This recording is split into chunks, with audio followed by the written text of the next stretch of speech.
Olá, amigos! Estamos aqui de volta na nossa 18ª Conversa Informal.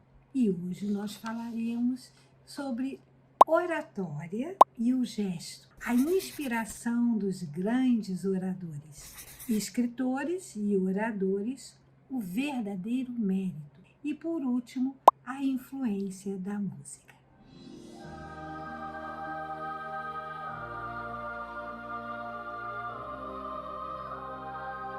Vamos começar então com uma pergunta. O que é oratória?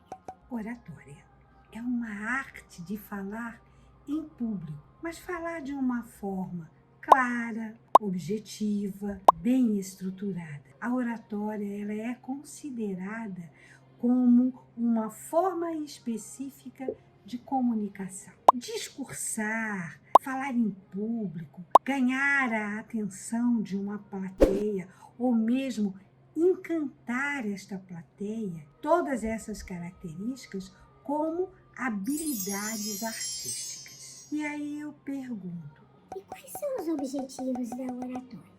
um orador, quando ele se dirige a um público, ele quer passar uma informação, influenciar, atrair a atenção dos ouvintes. Um bom orador, ele vai ter que ter a soma de 3 fatores: oral, gestual, vai passar uma mensagem bem estruturada. Isso são fatores indispensáveis a um orador. Quando um orador ele expressa o seu pensamento, ele utiliza a palavra. Essa comunicação que ele faz vem sempre acompanhada de um gestual. E qual é o objetivo do gestual numa oratória? Despertar a atenção, mas também acentuar os efeitos. Esse é o objetivo do gesto. Vamos citar um exemplo prático sobre o gestual. Eu vou falar a mesma frase com 3 intensidades diferentes de gestual. Primeiro, eu estou sentindo frio. Segundo, eu estou sentindo frio. Terceiro, eu estou sentindo frio. Perceberam a diferença? Numa, a ausência. No outro, o excesso. No terceiro, a medida exata. E quando surgiu a oratória? A oratória surgiu no século V a.C., no Egito Antigo. O importante é que na época de Aristóteles, a oratória começou a ser vista como ciência. Suas obras são estudadas até hoje. E em sua época, a oratória era vista como um privilégio de muitos poucos. Por quê? Porque eram poucos que tinham o poder econômico, o poder político e o poder do intelecto. Atualmente, nós fazemos uma diferença entre oratória e retórica. Retórica é pura e simplesmente a arte de falar bem, e oratória é a arte de falar em público. Leon Denis foi um excelente orador. E ele usou a sua oratória, sua magnífica oratória, para defender e para divulgar a doutrina espírita.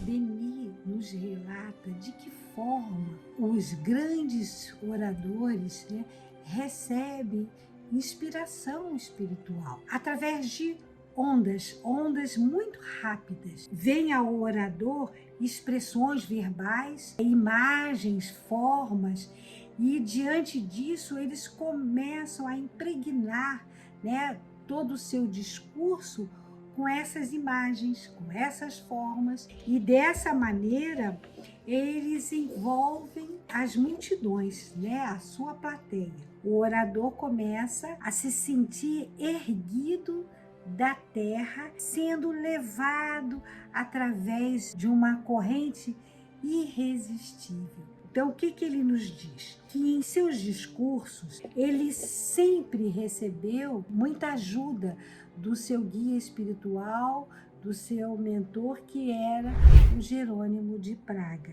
Muitas vezes que ele sabia, né, que ele estaria diante de um público indiferente, de um público hostil, o que acontecia com ele? Ele entrava num desequilíbrio realmente físico.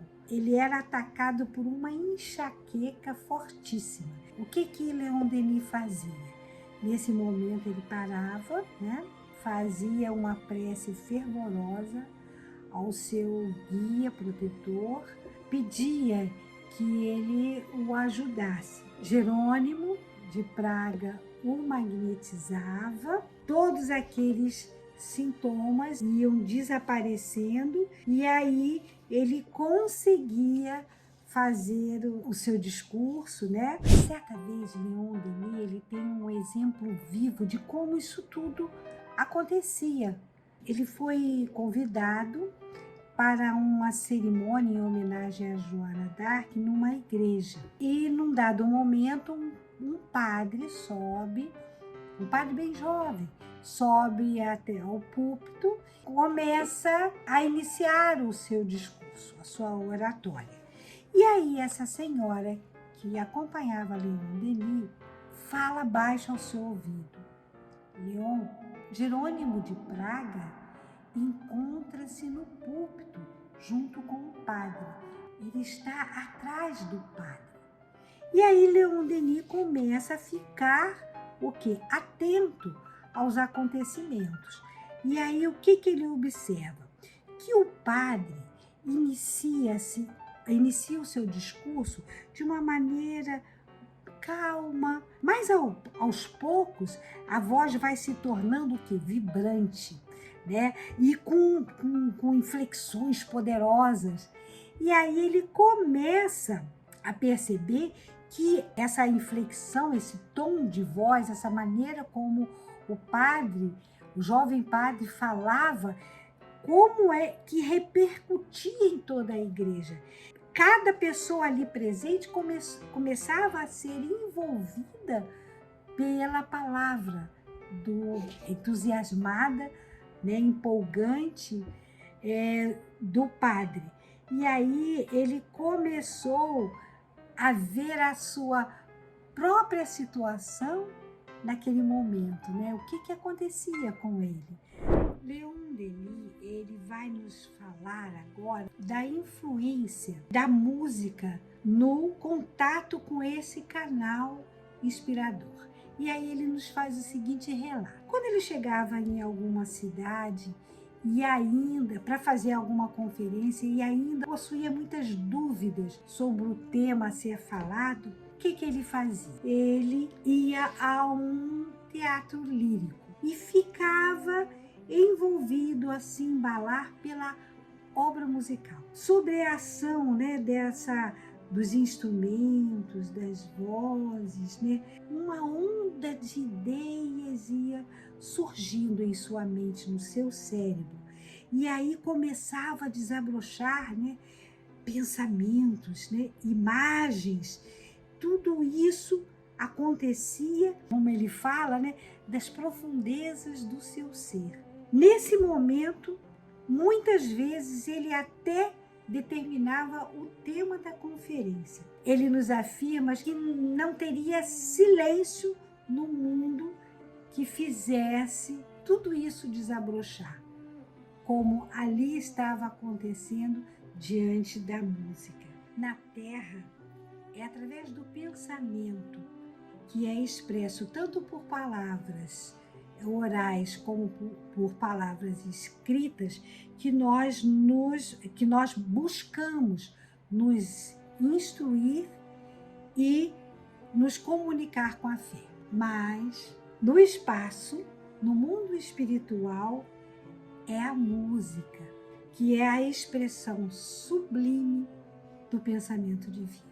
Nós queríamos aqui terminar o nosso assunto com as palavras de Leon Denis. O som dos grandes órgãos e os cantos sacros produzem em mim impressões ainda mais profundas. Durante os momentos em que posso ouvir boa música, O poder da arte abre para o meu benefício o domínio dos tesouros escondidos das mais belas faculdades psíquicas, para em seguida deixar-me recair pesadamente na corrente habitual do pensamento e da vida. E por aqui nós nos despedimos, agradecendo a todos vocês e dizendo até a próxima, se Deus quiser.